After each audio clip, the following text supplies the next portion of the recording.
Hello friends, this is the second video on economics. The topic for today is types of economic systems. In the first lecture, we have studied the few basic terminologies of economics, clear in the first video. So today will be on the topic of types of economic systems. So types of economic systems, as we have already seen in the last lecture, clear that there are three types of economic systems, and they are capitalist economy, socialist economy, and mixed economy. So today we'll be covering our discussion on these three types of economic systems one by one.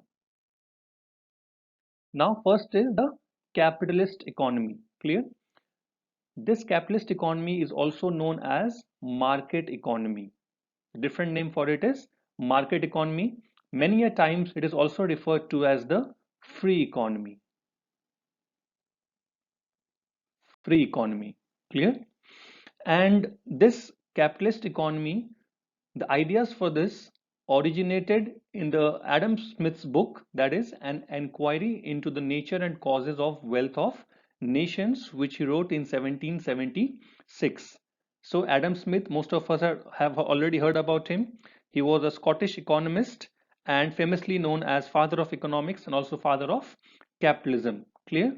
So Adam Smith is known as the father of economics. Next, what did he propose? He proposed that the government should adopt the policy of laissez-faire. Now, what is the meaning of laissez-faire? Laissez-faire means that there should be no interference by the government. No interference by the government. Clear? He also proposed that market itself will determine the price mechanism. So, price mechanism will be managed through the market itself, and it will be managed through the invisible forces of demand and supply. Clear? Demand and supply. Clear? So his main point was, how will the price be determined? The price will determined simply by the invisible forces of demand and supply. Clear? Now next, the factors of production will be managed or are managed and owned by private persons. We have already seen in the first lecture that factors of production, what it means, and there are four factors of production, which are land, labor, capital, and entrepreneur. Clear? So these are the four factors of production. So they'll be managed and owned by private persons. Government will not play any kind of role in this. Now, all the forms of economies have three basic questions to answer. That is, what to produce, how to produce, and how much to produce. It means what will be the quantity of the product. Clear? So, in the capitalist economy, these questions are taken by the private enterprises themselves. The government does not have any kind of say in this. Clear? And the famous examples of capitalist economies are Hong Kong, Singapore, New Zealand, USA, and the other countries are there as well. Clear? Like Hong Kong, it has got one of the most competitive economies in the world. Clear? And as such, Hong Kong is consistently ranked among the top economic performers in the world. If you go by the news, you can check these facts. Clear? And Hong Kong also benefits from being open to international businesses. And as we all know, the Hong Kong Stock Exchange is one of the largest in the world. Clear? Along with that, Singapore also is having a very open economy. Clear? Likewise, New Zealand and USA. Clear? Now we'll be studying about the features of the capitalist economy. So these are very important. What are the features of the capitalist economy? The first is right to private property. Right to private property. So in the capitalist economy, there is right to private property. It means that individuals can acquire as much, you can say, property they want. Clear? The government will protect the property. Clear? Next is freedom of enterprise. Now this point means that the enterprises have the liberty, they have got the liberty or the freedom to do business. Clear? And what kind of a business they need to do, like what to produce, how to produce, and for whom to produce. they'll be determined by the enterprises themselves. Clear? Next is freedom of choice to customers or freedom of choice to the consumers. Now, in a capitalist economy, the consumers have got what we say as consumer sovereignty. It means that the consumers can choose from a wide range of products because there are so many players in the market manufacturing similar goods. So, therefore, the customers will have the freedom of choice. Then, very important feature of the capitalist economy is profit motive. It must be remembered that in a capitalist economy, all the directions, all the work is solely guided by the profit motive. Solely guided by profit motive. So if they see the profit, then they may venture out into that particular area. Next important feature of this economy is competition in the market. So since it is a, you can say, free economy, clear? So there is competition in the market because there are many players in the market manufacturing the same kind of product. So when we have many players in the market, there's definitely going to be a lot of competition. It's going to be a cutthroat competition. Cutthroat competition, clear? And the sixth feature that we have over here is more innovation. Now, how do we say it is one of the feature over here? Because since there are many players in the market, clear, one has to produce something new than already what is there, clear. So R&Ds, or you can say innovations, happen every now and then. That is why it promotes more innovation. So there is always new products in the market which helps the customers, and in the freedom of choice, you can say freedom to choose the products. Now this talks about the merits of the capitalist economy. So what are the merits or what are the advantages? First is increase in production. Now what do you mean by increase in production? It simply means that whatever is demanded in the economy, whatever is demanded, clear? For example, if commodity X is in demand, clear? So this commodity X will be produced in huge quantities, and due to this, there's going to be increase in production, clear? So this is one of the important merits or advantages. There's going to be increase in production.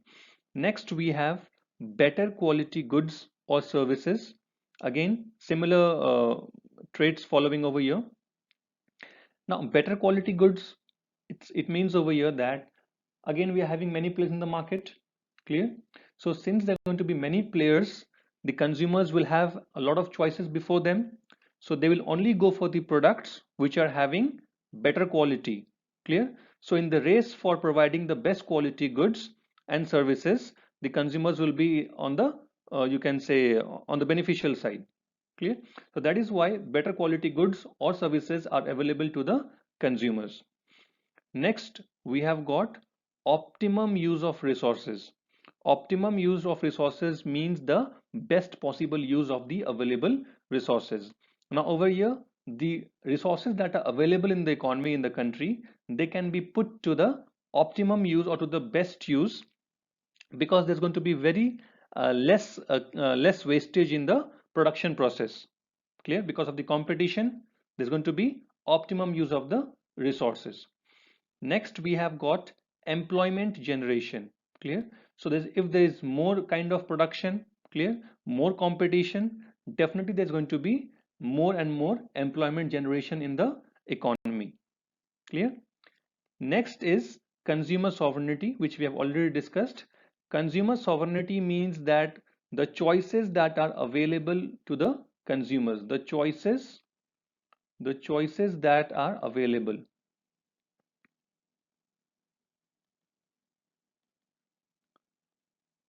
the choices that are available to the consumers, this is referred to as consumer sovereignty.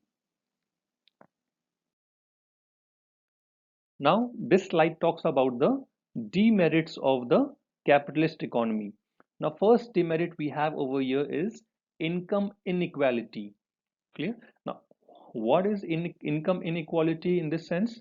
It simply says that in a capitalist economy we have got two classes of people. Clear?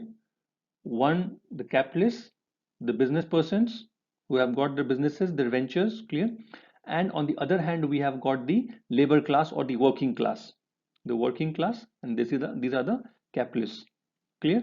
So in a capitalist economy, these people are going to make the maximum money, and these people will not make decent amount of money. Clear? So this is going to create a bridge between these two class of people. So there's going to be income inequality. Clear? And second is class conflict, again following from the first demerit. Now because of this creation, we'll have a class of rich people, the class of haves. Clear? And the class of have nots. Clear? So because of this class, the working class, the have-nots, and the capitalist class, the haves, there's going to be a class conflict. Clear? Third, leads to monopoly. Clear? Now, how does this capitalist economy leads to monopoly? Because over here, when we have got only a few people or few capitalists, only a few capitalists taking control of the entire you can say factors of production in the economy. Clear? So only these few capitalists will be having the say in the economy. They will only be the ones making more and more money. So in future too, they'll be the ones to set up new industries, new ventures. That is why this trend leads to monopoly. Clear?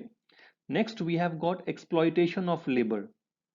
Now, as few people will be getting richer and richer, the other section will be getting poorer and poorer comparatively. Clear? So this bridge again will help, you can say, will contribute to exploitation of labor. The labor class, the working class will be exploited by the business people or the capitalists. Next, number 5, we have got negligence of social welfare. Now, see, in a capitalist economy, social welfare is not talked about. They only believe in the sole profit motive. They are all their actions are guided by profit motive. Clear? So, social welfare is neglected, and they don't care about the social welfare programs or the initiatives. So, these are the demerits of the capitalist economy. Next, we have got the second type of economic system, the socialist economy. Now let us see what is this socialist economy mean over here. Clear? Now socialist economy is also referred to as state economy. Many a times it is also referred to as a planned economy.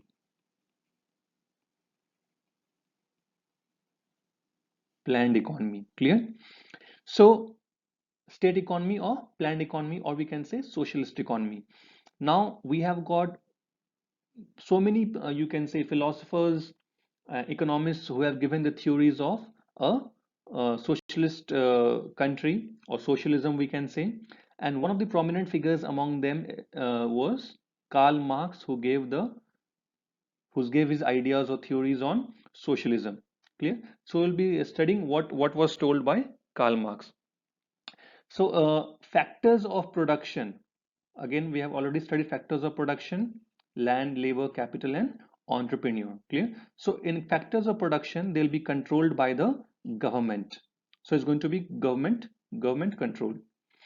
Now, this socialist economy or state economy, it aims at ensuring equitable distribution. So we can see these are the features of a welfare state. Clear? So it talks about equitable distribution of the resources and equality in the society, and there is absence of profit motive.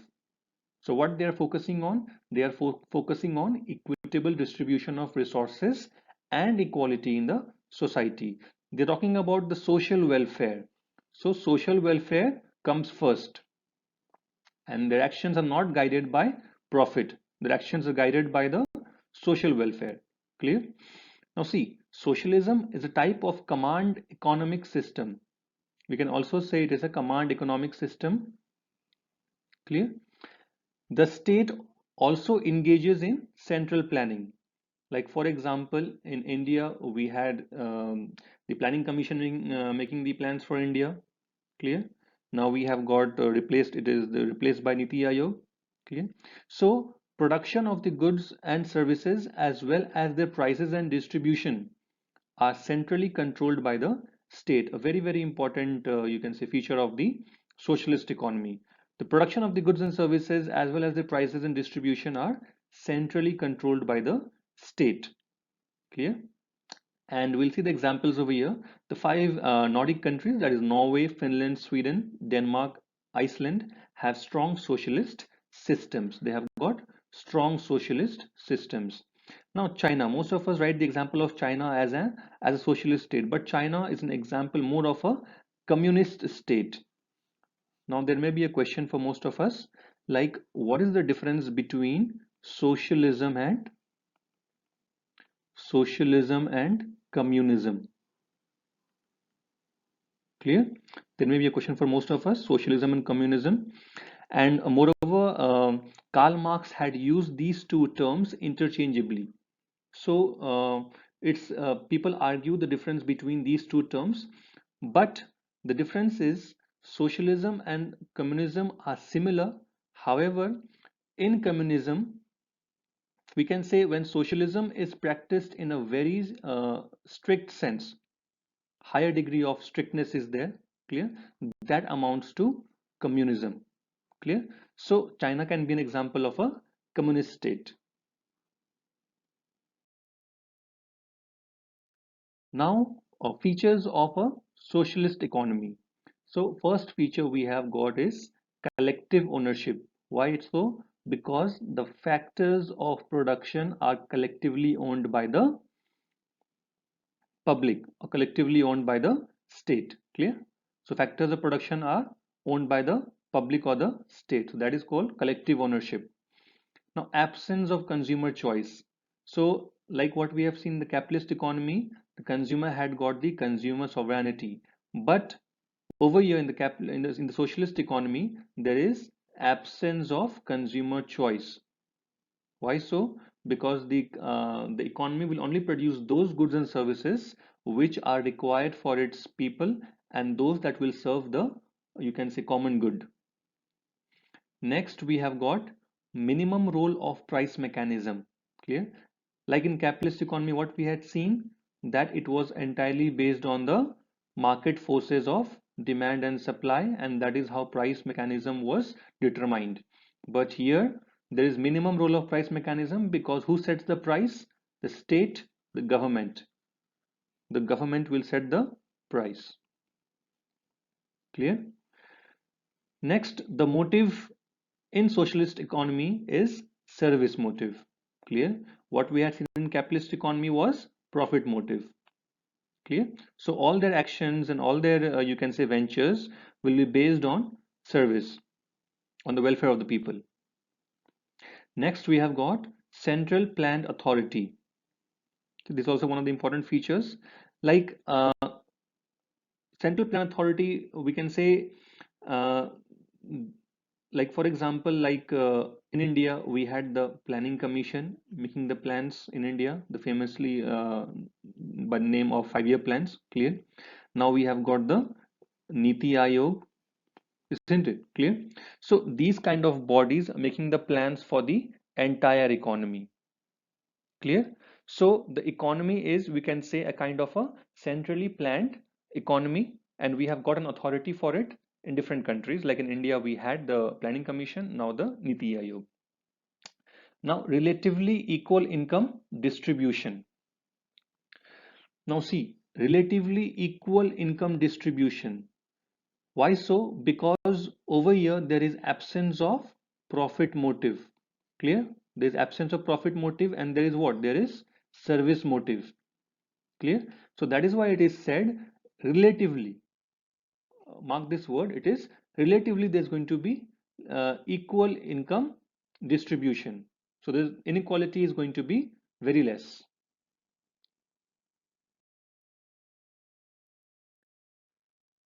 Now in this slide, we'll be seeing the merits and the demerits of socialist economy. Clear? Now first we'll see the merits of the socialist economy. Welfare of people. The welfare of the people is always kept in mind before taking any action, before taking any step. Clear? Because that is what socialism believes in. Absence of class conflict.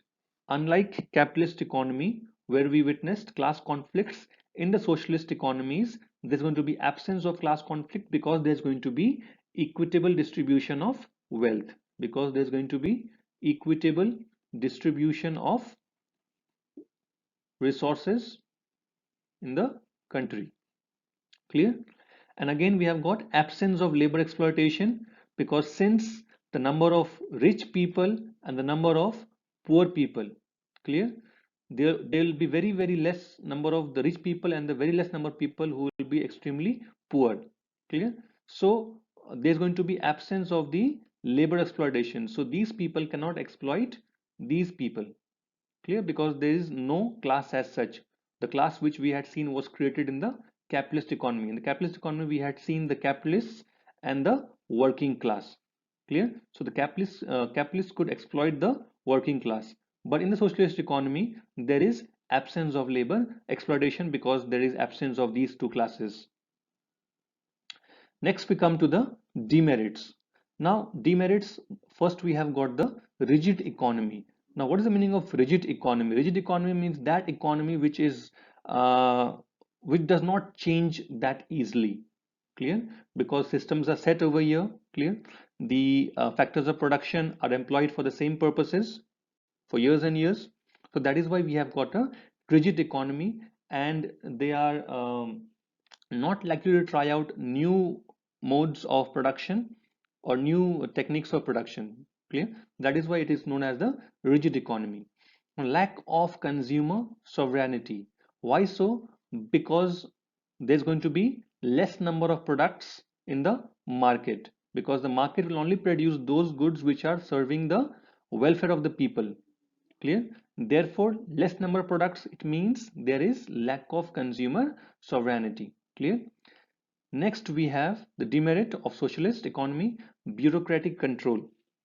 Now, bureaucratic control means that the entire factors of production will be controlled by the government, and the bureaucrats will be the people taking charge of these factors. Clear? So when we have the bureaucratic control of the factors of production, we have got corruption,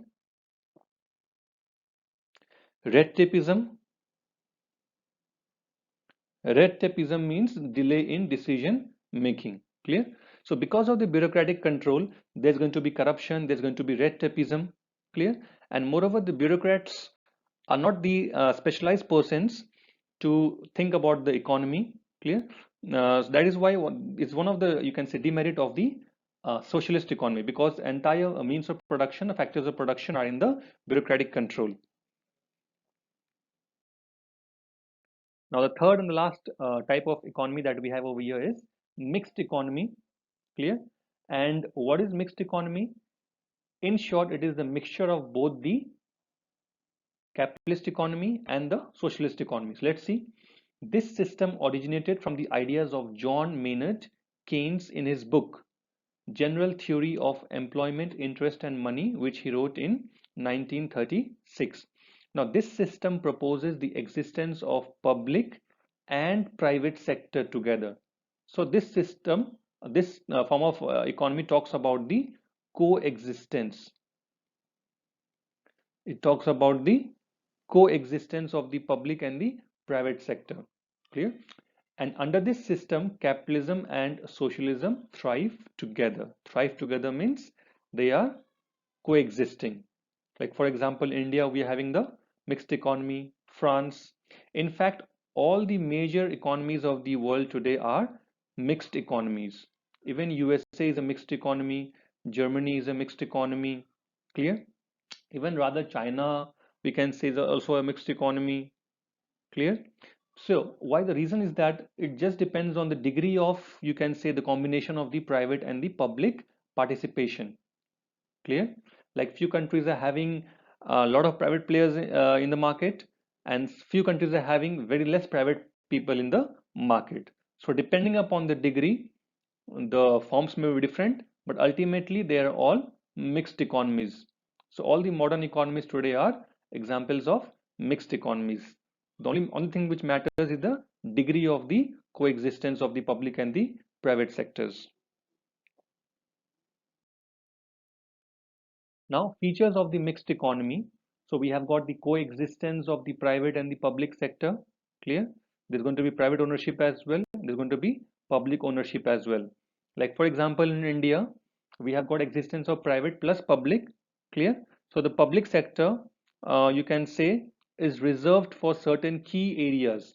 Like for example, defense, nuclear. Clear? The private people cannot go into that sector.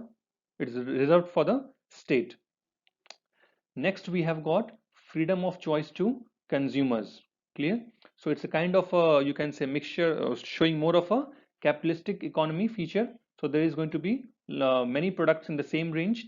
Therefore, there's going to be a consumer sovereignty. So freedom of choice to consumers. Now, healthy competition. Now, mixed economy talks about healthy competition. It does not talk about the over competition or the cutthroat competition that we saw in the capitalist economy. But however, it does not talk about, there's going to be lack of any competition. It simply talks about the healthy competition. Competition should be there, clear, and it is there, but not as it is in the capitalist economies. Clear? Private property is allowed over here, like what we have seen in the capitalist economy. Over here also private property is allowed, but however, it is the duty of the state to ensure that it should not be concentrated only in few hands. It should not be concentrated only in few hands. Clear? Next, profit motive also is there, no doubt. Clear? Because the combination of capitalistic and socialistic. Clear? So profit motive is there, and along with that, social welfare is there. Clear? So what we can see over here, a feature of a capitalist economy and a feature of a socialist economy. So combined together, that is the profit motive feature and the social welfare feature. That is one of the feature of the mixed economy. Clear? And the merits and the demerits can be drawn from the capitalist and the socialist economies. Clear? So that is all for today.